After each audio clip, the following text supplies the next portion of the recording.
Salam kerajaan. Selamat pagi menjelang siang pada hari ini. Kita bersyukur tentunya oleh anugerah Tuhan kita boleh ada pada saat ini. Tentunya seperti pujian tadi kita sudah nyanyikan bahwa semua berkat kemurahan Tuhan. Katakan amin. Jadi biarlah kita menyadari bahwa kita ada, yang memang kita kuat, kita sehat, tetapi semata-mata bukan karena kita saja, tetapi lebih daripada itu semua karena anugerah Tuhan. Katakan, saya ada karena anugerah Tuhan. 2, 3. Haleluya. Puji Tuhan. Lihat dulu kiri kanan saudara. Nah, lihat, bilang kiri kanan saudara, senang lihat kamu hari ini. Haleluya. Beri salam dulu kiri dan kanan saudara. Yang belum kenal boleh kenalan. Haleluya, puji Tuhan. Biarlah hari ini kita berjumpa di rumah Tuhan, bukan hanya sekedar kita beribadah saja saudara, tapi inilah keluarga Allah. Katakan amin. Katakan, kita keluarga Allah. Ya, puji nama Tuhan. Jadi bukan hanya jemaat saja, tapi kita adalah keluarga Allah. Karena di tempat ini ada orang tua rohani dan ada anak-anak rohani tentunya. Puji nama Tuhan. Mari kita buka kebenaran firman Tuhan. Haleluya. Saudara siap menerima firman Tuhan hari ini?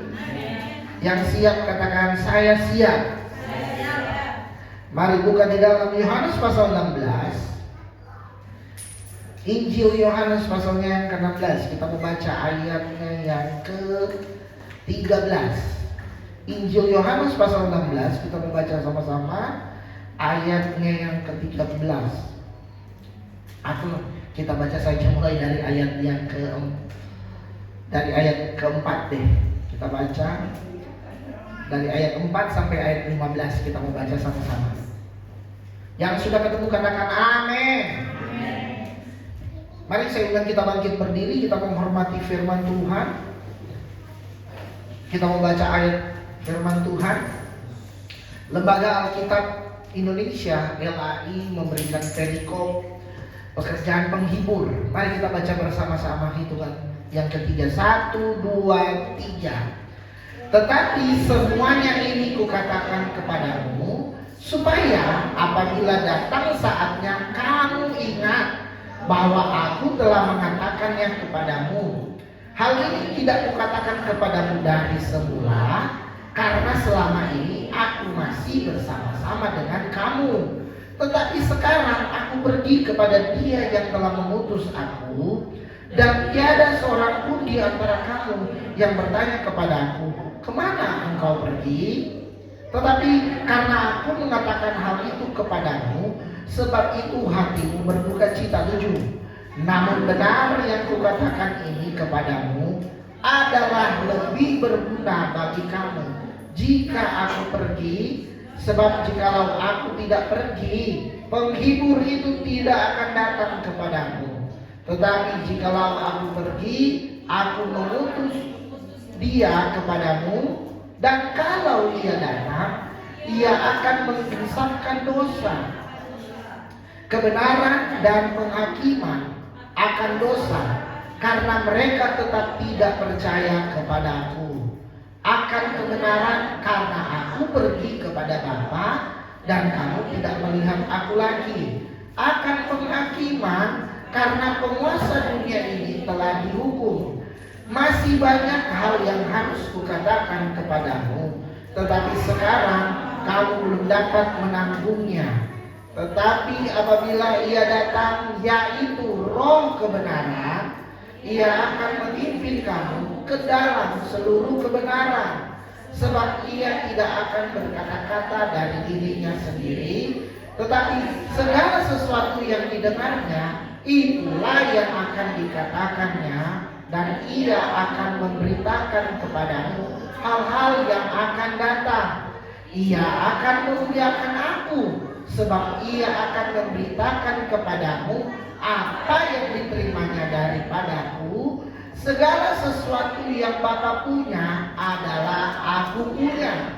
Sebab itu aku berkata, Ia akan memberitakan kepadamu apa yang diterimanya daripadaku. Semua sama-sama katakan amin. Amin. Puji Tuhan, silakan duduk. Berbahagialah mereka yang sudah membaca firman Tuhan, terlebih yang melakukannya dalam setiap kehidupannya. Puji nama Tuhan. Hari ini kita tentunya mengucap syukur oleh karena anugerah Tuhan, berkat Tuhan. Kita boleh ada hari ini. Saya bersuka cita saudara hari ini. Kenapa saudara? Karena apa yang kami sudah sampaikan kepada saudara, bukan hanya kata-kata, tetapi kehidupan. Sama-sama katakan kehidupan. Dan itu yang saya syukuri hari ini saudara. Hampir berapa bulan ya? Ya kurang lebih 1 bulan lebih lah. 2 bulan. Dari bulan April. Dari bulan April saudara, gereja kita kayaknya gelap gulita saudara. Gereja kita kayaknya seperti gelap gulita. Kenapa? Karena lampu-lampunya pada mati. Memang banyak yang mati saudara. Dan jujur saya sudah berusaha untuk ganti sana ganti sini, tapi ternyata bukan bohlamnya yang bermasalah, ternyata instalasinya yang sudah bermasalah. Tapi ya dengan keterbatasan dana juga saudara, jadi ya kadang-kala lampu yang dibeli kurang baik saudara. Jadi baru beli berapa bulan udah rusak lagi. Dan puji Tuhan ada donatur yang kemarin datang dan kemudian boleh memberkati gereja kita. Makanya agak terang ya Bapak Gembala ya hari ini ya. Agak cerah gitu wajahnya karena keterangan saudara. Dan puji nama Tuhan. Kemarin kayaknya sakit mata udah gelap soalnya. Tapi puji nama Tuhan hari ini ya terang semua. Karena anak-anak Tuhan yang terang gak cocok di tempat yang ini saudara. Kita ingin yang terang-terang saudara. Jangan senang di tempat yang gelap. Katakan amin. Ya, itu saja intermezzo saudara. Karena saya senang dengan keadaan kita hari ini. Nah, lewat pembacaan kita firman Tuhan, kita kembali lagi lewat firman Tuhan. Beberapa waktu yang lalu kita sudah melewati perayaan Hari Pentakosta. Sama-sama katakan Hari Pentakosta. Saya sedikit jelaskan lagi. Pentakosta dari kata penta itu 5. Jadi kalau pentagram berarti 5 itu. Kalau Pentakosta artinya hari ke-50 saudara. Dan pada perayaan hari ke-50 ini perayaan orang Yahudi saudara, bukan orang Kristen.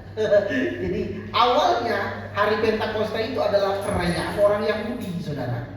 Mereka merayakan saya sedikit sejarah saudara. Sebenarnya mereka merayakan panen saudara. Nah saya ingat saudara, di kampungnya saya nggak tahu ya, kondisi saya kayaknya saya jarang ada perayaan seperti itu. Tapi biasanya di kampung halaman kami, kalau misalnya di Manado, ada namanya pengucapan.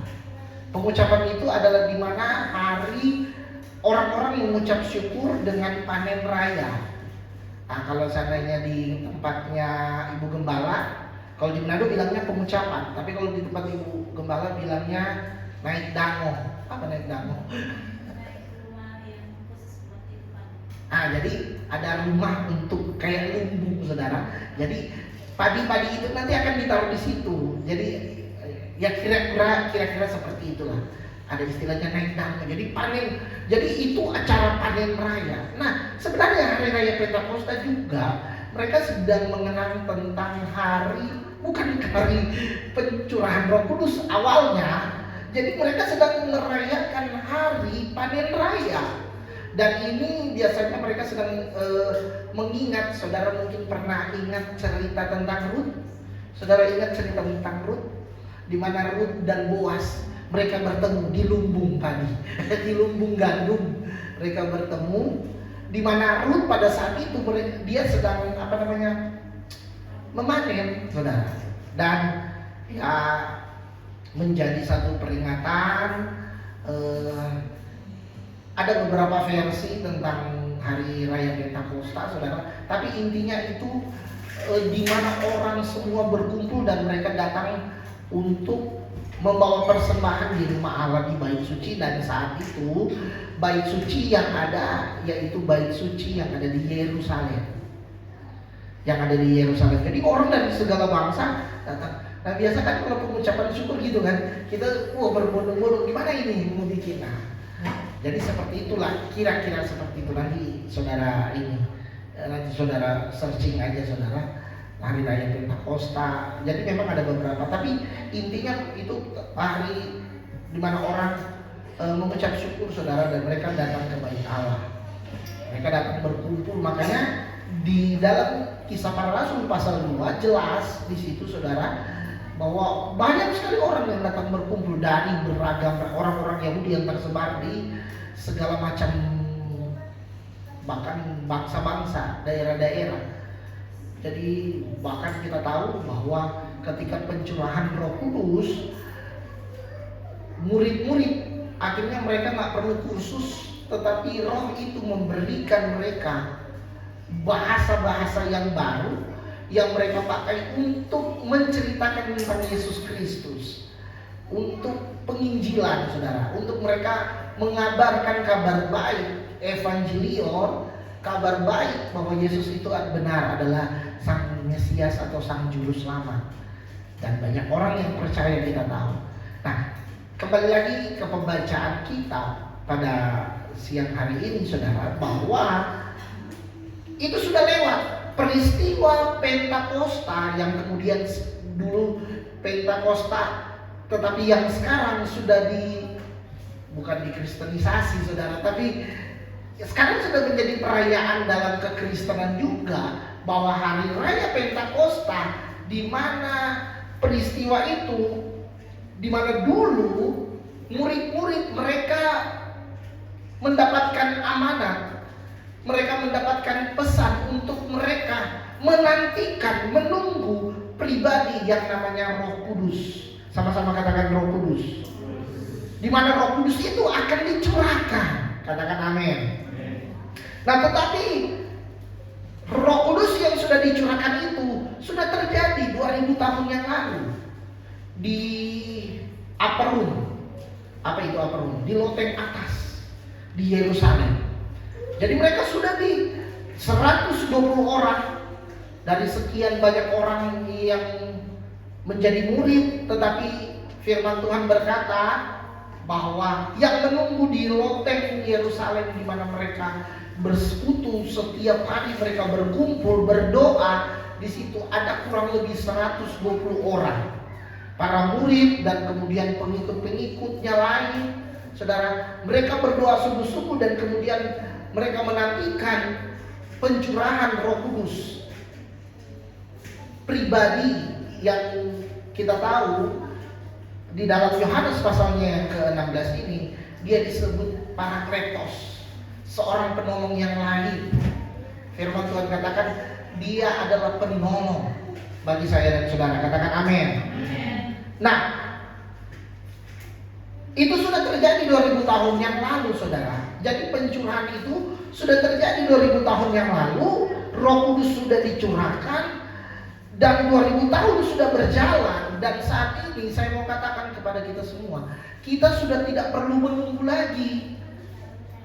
lagi Roh Kudus itu, saudara. Katakan amin.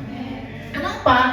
Kenapa demikian? Karena Roh Kudus itu sudah dicurahkan bagi kita. Katakan yes. Jadi pribadi Roh Kudus itu sudah dicurahkan 2000 tahun yang lalu. Kalaupun seandainya kita mengadakan ibadah doa 10 malam, itu bukan menunggu pribadi Roh Kudus dicurahkan, tetapi bagaimana kita mengenang, di mana kita merindukan agar supaya apa yang terjadi 2000 tahun yang lalu itu juga tergenapi atas kehidupan saya dan saudara. Katakan amin. Katakan yes. Jadi bukan karena kita mau menantikan, bukan. Roh Kudus sudah dicurahkan ke atas muka bumi, saudara. Roh Kudus sudah datang. Katakan Roh Kudus sudah datang. Jadi kita bukan lagi mau menanti-nantikan. Jadi ini persepsi yang harus kita, cara berpikir, pola pikir ini harus kita rubah, saudara. Jadi jangan lagi kita hanya bilangnya ya, latah gitu. Kita sedang menantikan Roh Kudus. Roh Kudus sudah dicurahkan. Kita bukan menantikan lagi. Kalaupun sekali lagi kita mengadakan doa 10 malam atau ibadah-ibadah KKR apa segala macam, saudara, bukan menantikan Roh Kudus. Karena Roh Kudus sudah dicurahkan 2000 tahun yang lalu bagi saya dan saudara. Katakan amin. Nah, pribadinya telah dicurahkan. Dan mulai dari waktu itu, jadi start mulai dari waktu hari Pentakosta itu, Roh Kudus bekerja sampai hari ini. Katakan yes. Jadi katakan sama-sama, Roh Kudus bekerja sampai hari ini. Jadi Roh Kudus sudah dia menyertai setiap kita yang sudah lahir baru tentunya. Amin. Nah, puji nama Tuhan bahwa kita bersyukur bahwa Roh Kudus terus bekerja. Buktinya apa? Karena sampai hari ini banyak jiwa-jiwa yang dibawa kepada Yesus Kristus. Itu adalah pekerjaan Roh Kudus. Amin. Tetapi pekerjaan Roh Kudus yang dominan, saudara, bukan hanya bicara tentang penginjilan. Pekerjaan Roh Kudus yang dominan, yang utama, bukan hanya bicara tentang karunia-karunia. Walaupun ada gereja-gereja tertentu yang menekankan tentang karunia, nggak salah. Saya nggak bilang kemudian itu sesat, saudara. Tidak. Roh Kudus yang menggerakkan orang supaya penginjilan dan sebagainya, nggak salah, itu luar biasa juga, saudara. Tetapi satu hal yang saya mau tekankan hari ini, sekalipun kita suka membaca atau suka mendengar ada the gift of Holy Spirit, ada pemberian Roh Kudus melalui karunia-karunia Roh Kudus. Tetapi dengar baik saat ini, dengar baik. Sama-sama katakan dengar baik.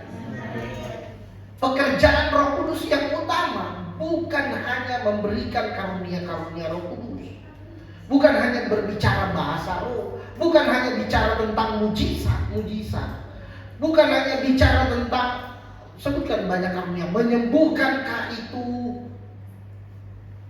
Tetapi pekerjaan yang utama daripada Roh Kudus adalah supaya saya dan saudara menjadi dewasa. Katakan yes. Pekerjaan Roh Kudus adalah merepresentasikan Yesus Kristus di dalam kehidupan kita supaya kita menjadi Kristen yang dewasa. Amin. Amin. Saudara tak akan mendengarkan hal ini, saudara, di tempat lain kalau itu tidak disingkapkan bagi saudara. Sehingga banyak kekristenan zaman dulu selalu menekankan tentang karunia, mengejar kita bukan, saudara. Kalau saudara lihat, saudara pernah baca waktu Paulus sedang melayani dan kemudian the gift of Holy Spirit itu diberikan, Roh Kudus memberikan karunia-karunia, ada karunia di mana orang-orang mereka dibaptis dengan Roh Kudus. Ada orang, saya lupa namanya, kalau nggak salah Simon namanya, tukang sihir. Bahkan dia mau menyogok, mau memberikan sejumlah uang. Supaya apa? Supaya dia ditumpangkan tangan, supaya dia menerima Roh Kudus. Tetapi Roh Kudus yang ada di otaknya dia itu benar. Roh Kudus itu dunamis. Dari kata dunamis, kuasa, ada kuasa di sana. Tetapi dia ingin kuasa itu dipakai untuk supaya apa, saudara? Dia bisa menipu orang-orang, saudara. Padahal kita udah baca tadi di ayatnya yang ke-13, coba sekali lagi, bahwa itu adalah roh kebenaran. Sama-sama katakan roh kebenaran. Jadi nggak sembarangan, saudara. Makanya dikatakan di sana bahwa Paulus atau Petrus, saudara, dia mengutuk Simon, binasalah engkau dengan uang-uangmu. Karena dia ingin membayar, dia ingin, Simon seorang penyihir, dia ingin membayar supaya bisa menerima kuasa Roh Kudus. Nah, jadi sekali lagi lewat firman Tuhan pada siang hari ini kita belajar bahwa pekerjaan Roh Kudus yang utama, yang dominan itu bukan bicara tentang karunia-karunia. Katakan amin. Sekalipun ada pemberian Roh Kudus yang memberikan setiap orang percaya disertai dengan kuasa-kuasa, karunia-karunia melakukan mujizat, karunia untuk menyembuhkan dan sebagainya, berbahasa roh dan sebagainya. Tetapi pekerjaan Roh Kudus yang utama adalah mempresentasikan kehidupan kita di dalam Kristus, supaya kehidupan kita menjadi dewasa. Amin. Coba kita lihat, kita baca pekerjaan Roh Kudus yang paling utama dari semua orang yang dialami. Coba dalam Yohanes 16 ayat 13 tadi. Tetapi apabila ia datang, kita baca sama-sama 2, 3. Tetapi apabila ia datang, yaitu Roh kebenaran, ia akan memimpin kamu ke dalam seluruh kebenaran, sebab ia tidak akan berkata-kata dari dirinya sendiri, tetapi segala sesuatu yang didengarnya, itulah yang akan dikatakannya, dan ia akan memberitakan kepadamu hal-hal yang akan datang. Katakan amin. Jadi Roh Kudus, Roh kebenaran, dan di sini dikatakan Yesus menekankan bahwa Roh Kudus itu Roh kebenaran. Artinya tidak ada satu dusta pun ada di dalam pribadi Roh Kudus. Katakan yes. Tidak ada satu dusta pun, karena dikatakan di situ itu adalah Roh kebenaran. Makanya Yesus memberikan suatu penyebutan, the Spirit of Truth, yaitu Roh kebenaran. Katakan amin. Nah, kita mungkin bisa punya kebenaran, kita mungkin bisa punya truth, saudara. Tetapi kita memerlukan the Spirit of Truth itu, saudara. Katakan yes. Jadi enggak hidup di dalam kebenaran diri kita sendiri, tapi kita hidup di dalam kebenaran Roh kebenaran itu. Kita mungkin bisa memiliki seperti tadi yang saya katakan, kita mungkin memiliki wisdom, kebijaksanaan. Tetapi kita juga perlu roh wisdom itu, saudara. The Spirit of Wisdom, saudara. Kita punya pengetahuan, knowledge. Kita punya understanding, pengertian. Tetapi kita juga memerlukan the Spirit of understanding, the Spirit of knowledge yang dari Tuhan tentunya. Katakan amin. Nah, dikatakan di sini, saudara, Roh kebenaran. Nah, kebenaran tanpa Spirit of Truth itu, maka kebenaran itu tidak akan tersingkapkan. Haleluya. Kalau dia hanya kebenaran tanpa the Spirit of Truth, maka kebenaran tidak akan dibukakan. Makanya kita perlu roh kebenaran itu, saudara. Katakan yes. Nah, memang di Yohanes 16, coba kita lihat. Yohanes 16 ayatnya yang mulai kita baca ayat yang ke-8, coba.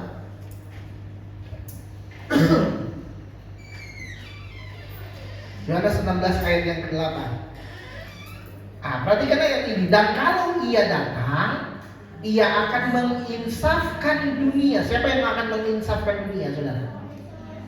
Roh kebenaran itu, saudara.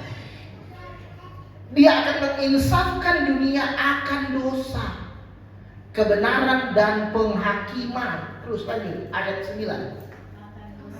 Akan dosa karena mereka tetap tidak percaya kepadaku, saudara. Akan kebenaran karena aku pergi kepada Bapa dan kamu tidak melihat aku lagi. 11. Akan penghakiman karena penguasa ini telah dihukum. Terus 12. Masih banyak hal yang harus kukatakan kepadamu, tetapi sekarang kamu belum dapat menanggungnya. Perhatikan ayat ini, saudara. Dari ayat 12 dikatakan masih banyak hal yang harus kukatakan kepadamu, tetapi kamu belum dapat menanggungnya. Yesus berkata, masih banyak sebenarnya yang aku mau katakan kepadamu. Masih banyak yang aku harus singkapkan, aku harus bukakan kepadamu. Tetapi kalau Roh Kudus itu belum datang, saudara, maka kita tidak akan terbuka, maka kita tidak akan mengerti. Makanya Yesus berkata, maka kamu belum dapat menanggungnya. Katakan amin. Makanya kita perlu Roh Kudus, saudara. Katakan sama-sama, saya perlu Roh Kudus. Karena Roh Kudus itu yang akan membuat kita mampu untuk menanggungnya. Roh Kudus yang akan membuat kita mampu untuk melihat tabir yang tadinya tertutup. Roh Kudus yang akan memampukan kita untuk melihat sesuatu yang tidak bisa dilihat oleh mata jasmani kita, saudara. Mengapa kita hari-hari ini masih tertutup, masih dalam hidup pola yang lama? Karena Roh Kudus nggak diaktif dalam hidup kita, walaupun itu sudah dicurahkan 2000 tahun yang lalu. Makanya kita perlu, saudara, bukan hanya minta supaya Roh Kudus ada dalam kehidupan kita, tetapi kita juga harus bangun kesadaran kita bahwa kita perlu Roh Kudus. Amen. Katakan sama-sama, saya harus bangun kesadaran saya perlu Roh Kudus. Masih banyak hal yang harus kukatakan kepadamu, tetapi sekarang kamu belum dapat menanggungnya. Yesus tahu. Kalaupun seandainya Yesus sampaikan hari itu, saudara, saat itu hal-hal yang tersembunyi itu, murid-murid mereka nggak akan mengerti. Pernah nggak saudara ketemu dengan orang, saudara jelaskan kebenaran, tapi kemudian dia, kenapa, saudara? Karena Roh Kudus belum menjamah orang itu, saudara. Roh Kudus belum datang secara pribadi dalam orang itu. Karena yang bisa menginsafkan orang itu Roh Kudus. Katakan amin. Makanya kita kadang-kadang kalau ngomong kebenaran sama orang yang seperti itu, saudara, Alkitab berkata apa? Kita seperti buang mutiara kepada babi. Kebenaran firman Tuhan ini berharga, saudara. Katakan amin. Firman ini sangat berharga. Bukan hanya bicara masa lampau, bukan hanya bicara sekarang, akan datang pun, saudara, masa depan kita. Tetapi orang yang belum, makanya dia harus lahir baru, saudara, supaya the spirit of truth itu ada dalam hidupnya. Katakan amin. Nah, supaya Roh Kudus juga datang, saudara harus terima Yesus. Amin. Harus terima Yesus. Kalau enggak terima Yesus, wah, the spirit of truth itu tidak akan pernah saudara terima. Bagaimana roh kebenaran itu saudara mau terima, sedangkan firman sang kebenaran itu tidak ada dalam hidup saudara? Katakan amin. Makanya luar biasa, saudara. Kalau saudara mengerti ayat firman Tuhan ini, saudara, wah, dibukakan, saudara. Nah, Yesus tahu kalau dia bicara saat itu, saudara, murid-murid mereka belum dapat menerimanya. Bahkan dikatakan masih banyak hal yang harus kukatakan. tetapi sekarang kamu belum dapat menanggungnya. Ini yang jadi pertanyaan. Belum dapat menanggungnya. Jadi pertanyaan dong, kenapa mereka tidak dapat menanggungnya? Karena mereka belum menerima Roh Kudus. Amin. Karena mereka nanti terima Roh Kudus di upper room, di ruang atas, di Yerusalem. Di Yerusalem mereka harus menantikan Roh Kudus itu dicurahkan. Kenapa? Karena Roh Kudus yang akan menyingkapkan hal-hal yang besar. Roh Kudus yang akan menyingkapkan hal-hal yang tersembunyi. Katakan amin. Jadi sekali lagi, katakan saya perlu Roh Kudus. Kita perlu Roh Kudus, saudara. Gak bisa, saudara, tanpa Roh Kudus saudara tidak akan pernah melihat masa depan saudara. Katakan yes. Makanya kenapa banyak orang jalan buntu, bikin ini, kayaknya ini, tapi kalau tidak disertai Roh Kudus, saudara, gagal.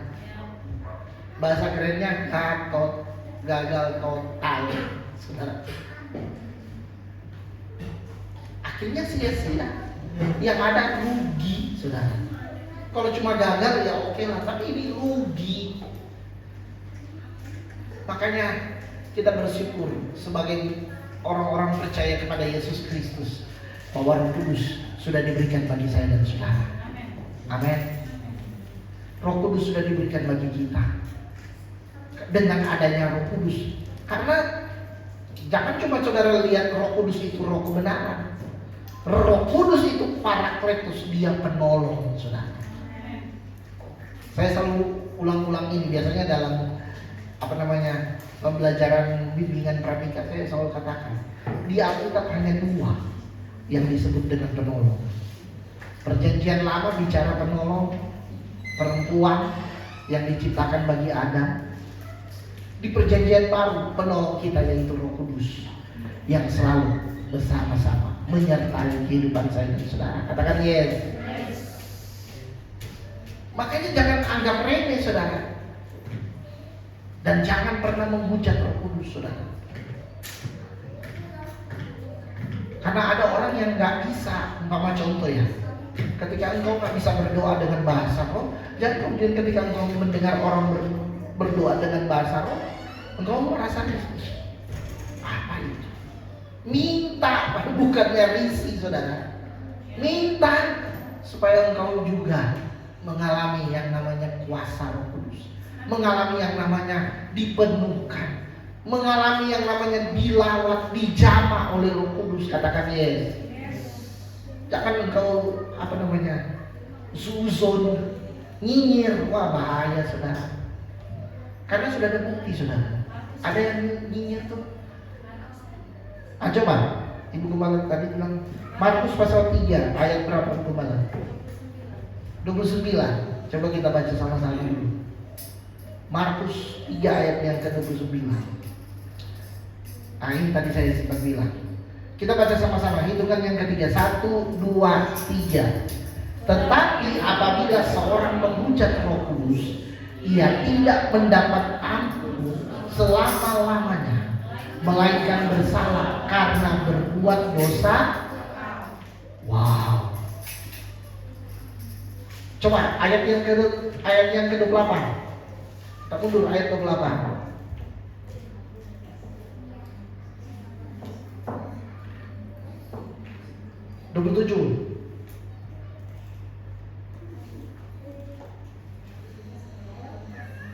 Oh ya, berarti 28 tadi. Dari ayat 28. Dari ayat 28. Aku berkata kepadamu, perhatikan ayat ini, saudara. Sesungguhnya semua dosa dan hujat anak-anak manusia akan diampuni, yang semua hujat yang mereka ucapkan. Ini bicara kepada siapa? Orang menghujat Yesus, tapi kalau seandainya dia bertobat, bisa diampuni. Karena Yesus juru selamat, dia yang menebus. Kalau menghujat hanya anak manusia, bisa diampuni. Tapi ayat 9, Jadi jangan diputus ayat ini, saudara. Ayat yang sudah, tetapi apabila seorang menghujat Roh Kudus, ia tidak dapat ampun selama-lamanya, melainkan bersalah karena berbuat dosa kekal. Jadi yang suka menghujat, yang bilang Roh Kudus, nah itu dosa kekal itu, saudara. Kan kemarin Bapak Kepala udah khotbah, nggak perlu lagi disebut namanya, nanti tenar lagi namanya. Saudara cari sendiri aja.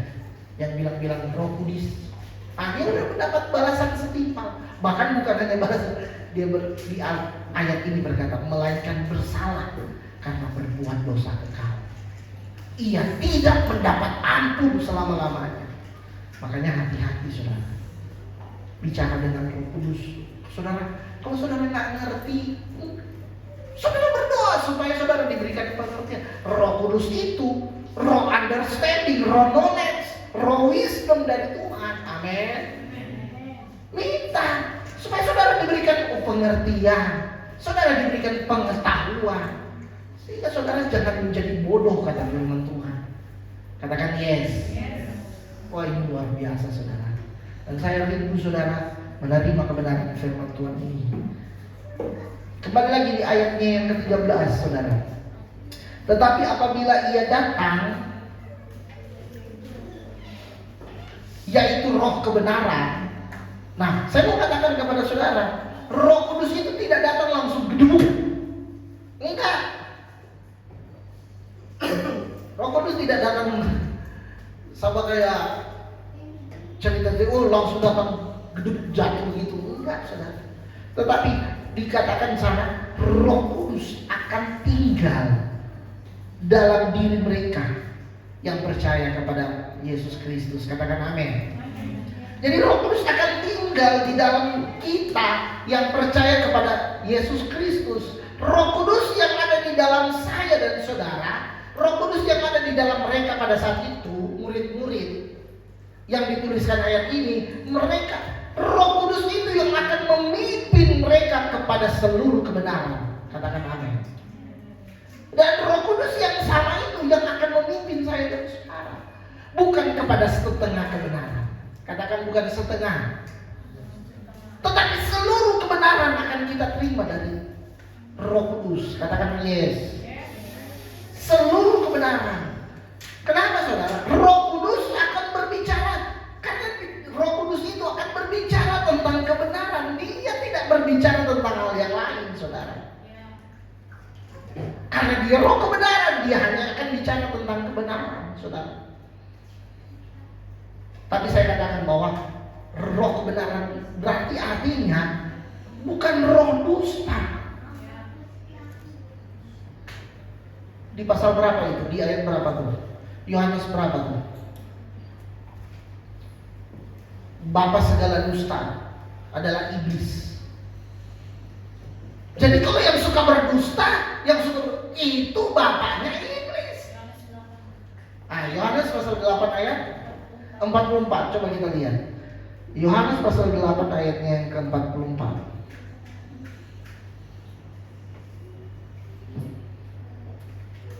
Iblislah, dari ayat 43 berarti. Ayat 43. Apakah sebabnya kamu tidak mengerti bahasaku? Sebab kamu tidak dapat menangkap firmanku. Ayat 44. Iblislah yang menjadi bapamu, dan kamu ingin melakukan keinginan-keinginan bapamu.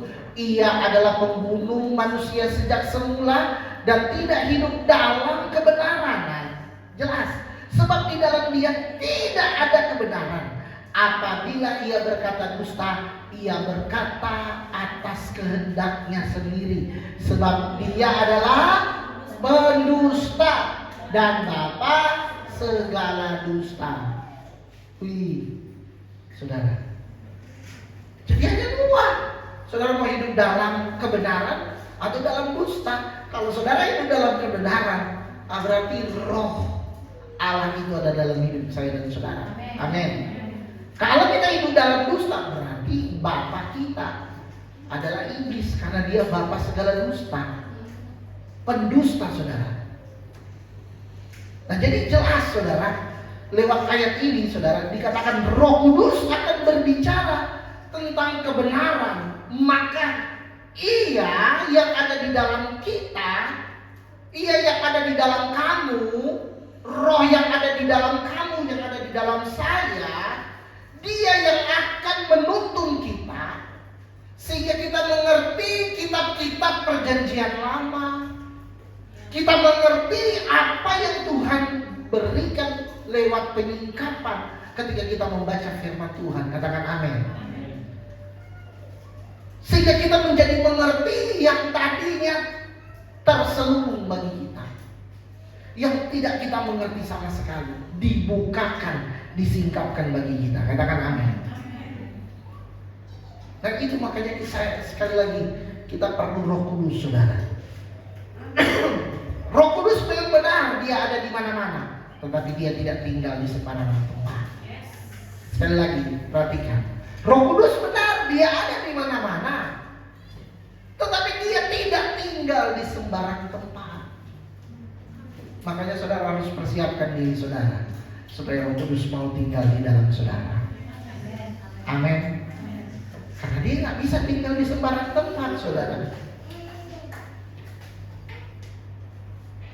Dia harus ada di tempat yang spesial di dalam saudara. Bukan hanya bicara tentang saya orang Kristen, no, saudara. Tapi Roh Kudus itu Dia spesialis, saudara, in living in you, saudara. Dia mau berdiam di dalam saudara. Dia mau tinggal di dalam saudara. Tuhan mau bukan hanya sekedar singgah, tetapi Dia mau Roh Kudus, Holy Spirit itu dwell in you. Katakan amin. He dwell in you, artinya Dia mau berdiam. He living in you, artinya Dia mau tinggal bersama-sama di dalam saudara. Amin. Nah, ini yang tidak akan saudara pernah temukan, saudara, ketika saudara ada di luar Yesus Kristus. Kalau saudara di luar dari Yesus Kristus, saudara tidak percaya, saudara tidak lahir baru.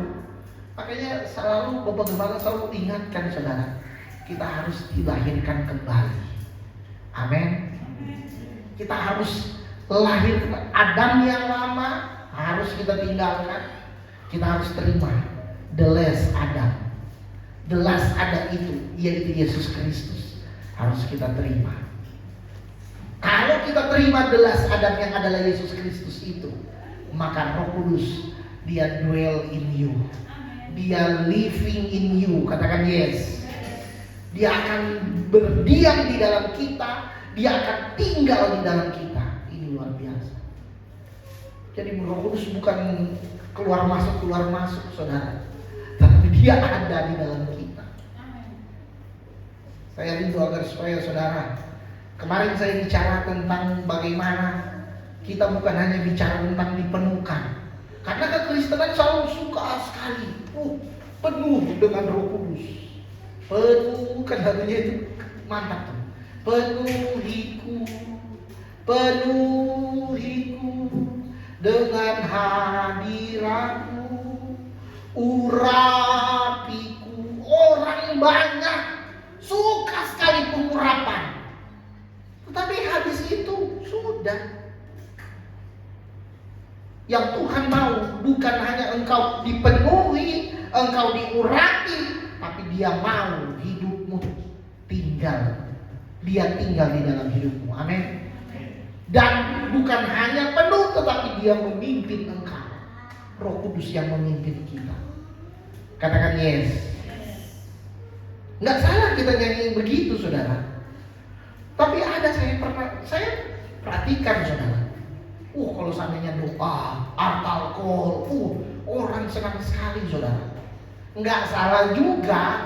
Tetapi yang saya mau tekankan di sini bukan hanya bicara tentang alkohol kemudian engkau rebah.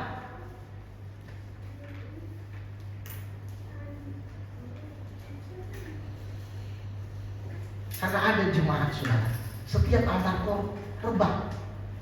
Bahkan Suka sekali kalau ada pembicara tamu, kemudian undang altar-call. Jumat itu biasanya dia suka dari depan sini dia.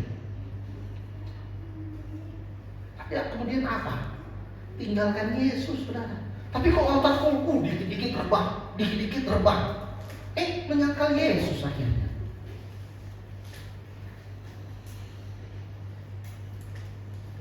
Bukan berapa kali engkau jatuh, engkau rebah, tapi mau gak engkau dipimpin oleh Roh Kudus?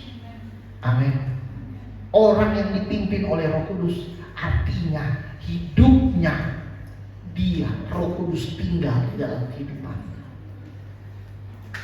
Bukan keluar masuk, saudara.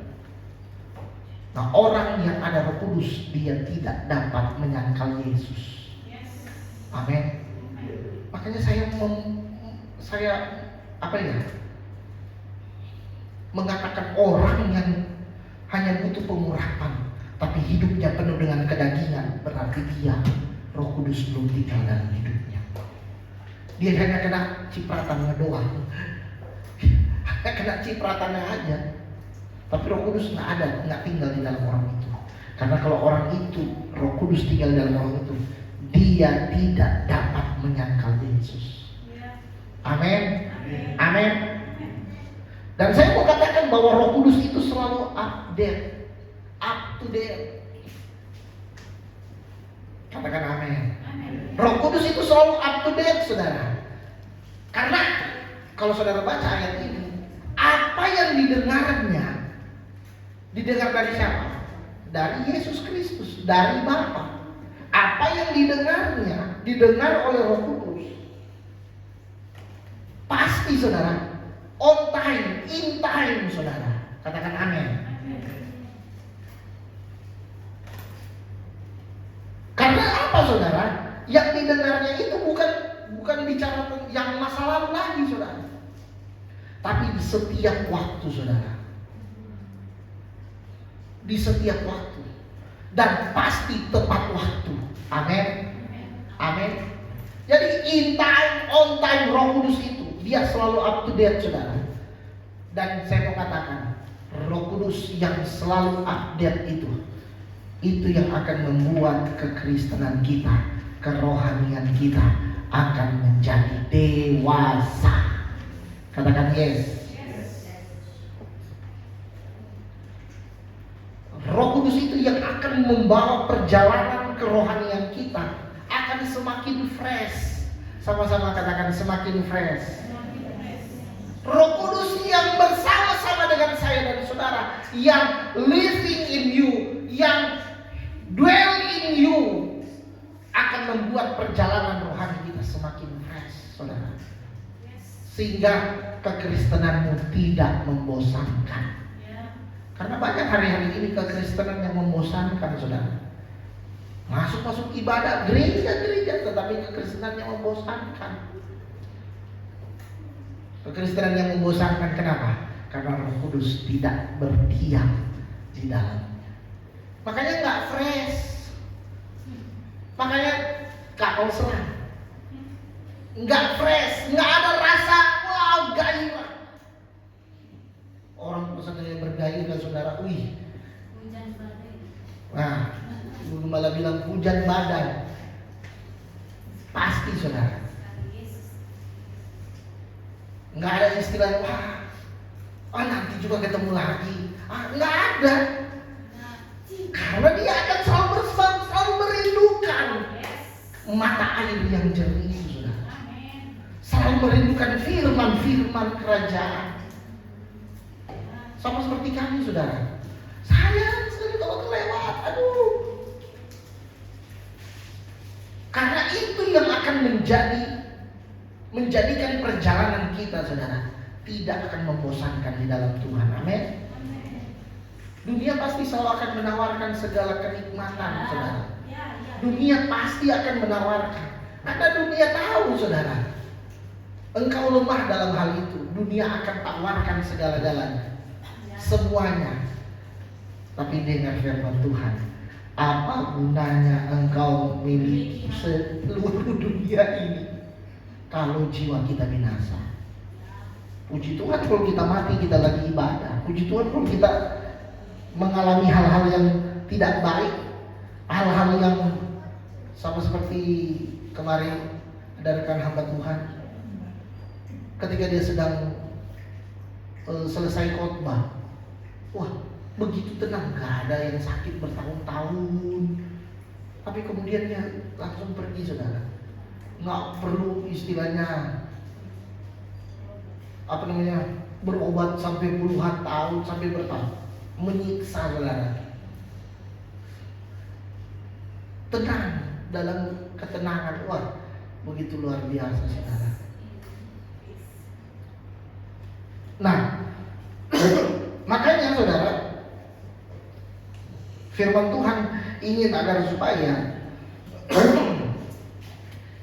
Tuhan ingin agar supaya perjalanan kerohanian atau perjalanan kekristenan kita itu harus semakin fresh. Artinya, ketika Tuhan ngomong, ketika Dia berbicara, saudara, kita mendengar karena ada Roh Kudus di dalam kita. Amin.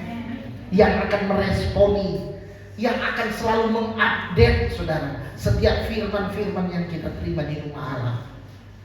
Nah, pekerjaan Roh Kudus yang utama, sekali lagi, bukan demonstrasi. Sama-sama bilang, pekerjaan Roh Kudus yang utama bukan demonstrasi. Cilakanya banyak orang Kristen sedang demonstrasi, suka sekali. Oh, ibadah KKR ada kesembuhan, oh semua orang berduyun-duyun ke sana. Saya bukan berarti kemudian anti dengan ibadah kesembuhan ilahi, tidak, saudara. Karena saya tahu itu adalah salah satu karya Roh Kudus. Tetapi pekerjaan utama Roh Kudus bukanlah demonstrasi seperti itu, saudara. Tetapi apa? Membuat saya dan saudara menjadi dewasa. Itu Roh Kudus dwell in you, dwell in me, living in me, living in you. Supaya apa? Kita menjadi dewasa. Supaya Roh Kristus yang ada di dalam kita menjadi dewasa. Katakan amin. Jadi mandat utama Roh Kudus membawa kita kepada kedewasaan. Tujuannya apa? Kita menjadi dewasa. Dengar baik. Tujuannya apa? Kita menjadi dewasa. Supaya saya dan saudara bisa menghandle segala sesuatu. Katakan amin. Supaya kita bisa menghandle kerajaan Allah yang di mana? Yang di bumi. Amin. Supaya kita bisa menghandle, kita bisa men-take over domain. Ini selalu saya sampaikan. Kita bisa men-take over, ambil alih semua. Setiap wilayah-wilayah yang dalam kerajaan Allah. Bukan setan yang mengambil alih. Kita kick setan, tendang dia, saudara. Keluarkan dia dari kerajaan Allah ini. Amin. Karena ini Tuhan yang berikan bagi kita. Makanya Yesus berdoa supaya itu kerajaan-Mu datang di muka bumi ini. Dan kita yang menghandle itu, kita yang men-take over itu semua. Katakan yes. Tapi kan hari-hari ini kita yang kalah kan. Bukan kita yang menghandle, kita dihandle oleh dunia. Bukan kita yang handle, bukan kita yang men-take, ayo ambil alih. Kita diambil alih lewat apa? Kesibukan-kesibukan pekerjaan kita, kesenangan-kesenangan duniawi kita, saudara. Kita diambil alih.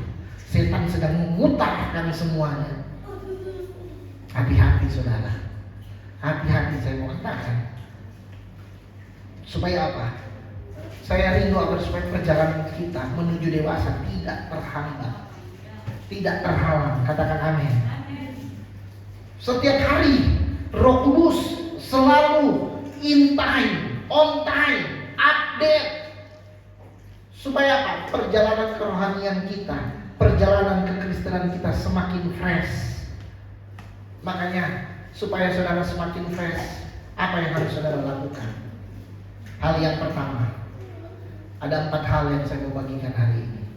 Hal yang pertama, bangun kesadaran saudara akan Roh Kudus. Amin. Bangun kesadaran saudara akan Holy Spirit. Sadar, sama-sama katakan sadar.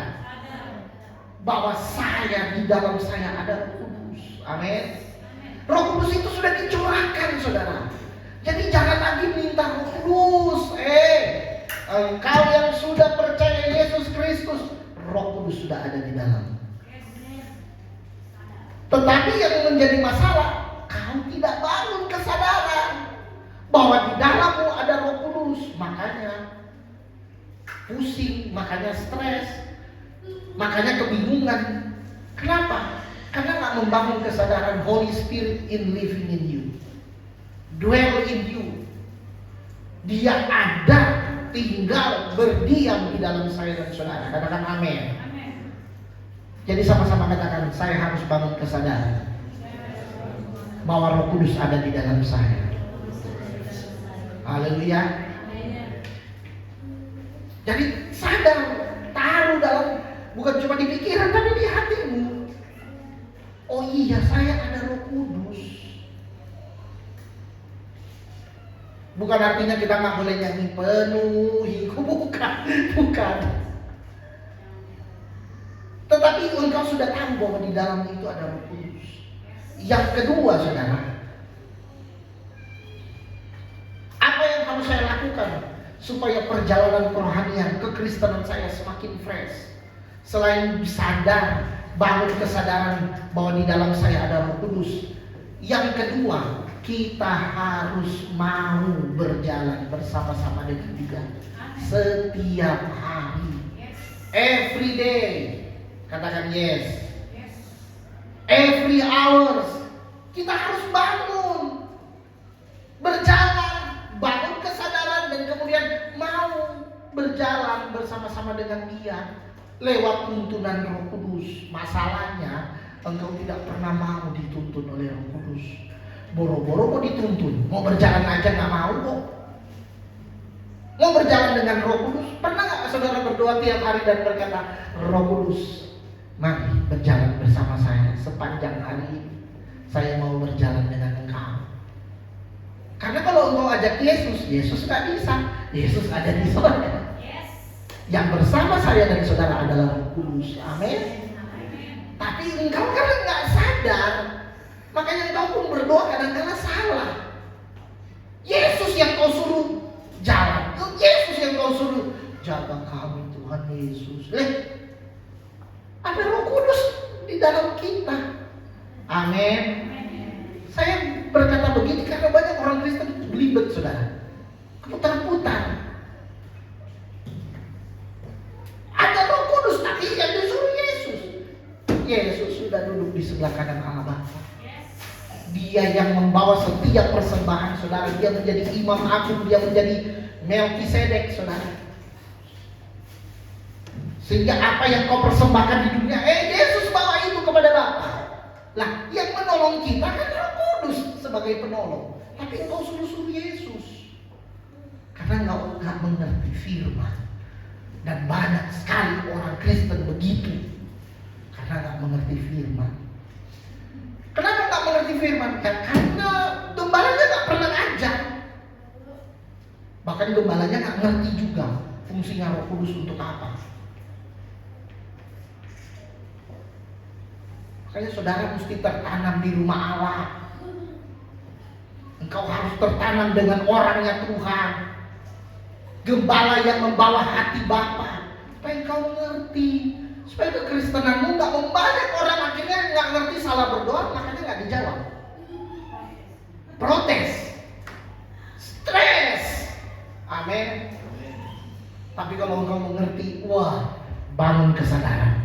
Supaya perjalanan kerohanian saya semakin fresh, perjalanan iman saya, perjalanan kekristenan saya tidak membosankan, tapi makin fresh, saya harus bangun kesadaran. Di dalam saya ada Roh Kudus. Yang kedua, saya harus berjalan bersama-sama dengan Dia every hour, every day. Katakan yes. Yang ketiga, saudara, bangun relationship dengan Roh Kudus. Intimasi, saudara. Bangun keintiman dengan Roh Kudus. Banyak kekristenan hari-hari ini. Kami baru kurang lebih 1 bulan ini, orang tua rohani kami buat doa tiap hari Sabtu. Saudara yang mau ikut daftar sama Ibu Gembala, dan supaya tiap hari Sabtu kita berdoa, membangun manusia roh kita. Ada yang mau? Ada yang mau? Saudara mau, saudara? Ya, jangan aduh, nggak pagi-pagi amat. Jam berapa sih Bu Gembala? Cuma 1 jam saja. Nah, ini bukan gereja 1 jam saja, tapi membangun manusia roh. Setiap hari Sabtu jam 5 sampai jam 6 pagi. Wah, kan Sabtu libur saudara. Coba. Wah, saudara pasti berkobar-kobar. Saya belum pernah ikut Ibu Gembala. Ibu Gembala baru 1 kali ikut. Tapi saya percaya ini adalah sesuatu yang baru yang Tuhan mau kerjakan dalam hidup kita. Katakan amin. Nah, yang ketiga, bangun relationship dengan Roh Kudus. Keintiman, intimasi dengan Roh Kudus. Artinya kita memberi waktu khusus untuk Roh Kudus, di mana kita bersekutu dengan Dia. Amin. Ini bukan bangun kesadaran, bukan berjalan dengan Dia dalam hal tapi ini lebih kepada apa ya? Biasa kalau suami istri ada namanya quality time. Kita punya waktu yang berkualitas, saudara. Ada family time, waktu keluarga, ada. Waktu keluarga itu biasanya suami istri dengan anak-anak. Tapi ada namanya quality time suami istri, di mana cuma berdua saja. Dan Tuhan mau kita seperti itu, saudara. Kita punya waktu khusus, kita berikan waktu yang khusus. Quality time bersama dengan Roh Kudus. Hanya berdua, tidak ada yang lain. Katakan amin. Jadi bangun intimasi dengan Roh Kudus. Nah, itu yang sedang saya mau galakkan bagi saudara. Makanya hari Sabtu saudara harus terhubung, saudara. Saudara harus ikut, saudara. Supaya kita membangun intimasi. Bukan hari Sabtu aja maksudnya, tetapi kalau saudara mau ikut bersama-sama hari Sabtu boleh. Waktu saudara pas libur, saudara yang libur, saudara. Yang keempat, agar supaya perjalanan kerohanian kita semakin fresh, kita harus menerima impartasi dari Roh Kudus. Katakan amin. Kita harus menerima impartasi dari Roh Kudus. Bangun impartasi, building impartation, saudara. Kita bangun impartasi, artinya kita membangun kehidupan kita untuk menerima impartasi dari Roh Kudus, saudara. Ini nggak mudah, saudara. Kalau saudara nggak punya keintiman dengan Roh Kudus, tadi bagian nomor 3, saudara nggak bisa membangun impartasi Roh Kudus, di mana kita mengimpartasikan kehidupan saya dan saudara. Kita bisa mentransferkan, kita bisa membagikan Roh Kudus itu, saudara. Jadi saudara akan menjadi lebih, bukan hanya bicara saudara jadi berkat, tapi saudara menjadi lebih luar biasa, saudara.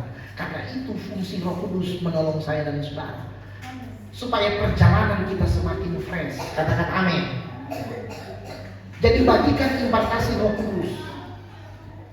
Bagian yang keempat, bonus bagian yang kelima, supaya perjalanan kita, kerohanian kita semakin fresh di dalam Tuhan, nggak bosan. Kita harus menyerah total. Katakan sama-sama, saya harus menyerah total kepada Roh Kudus. Artinya apa, saudara?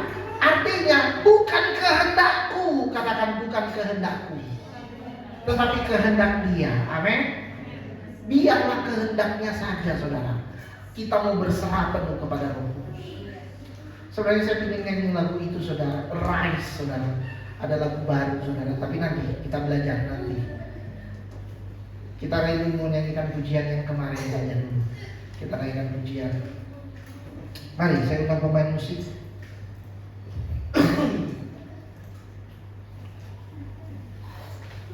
Haleluya.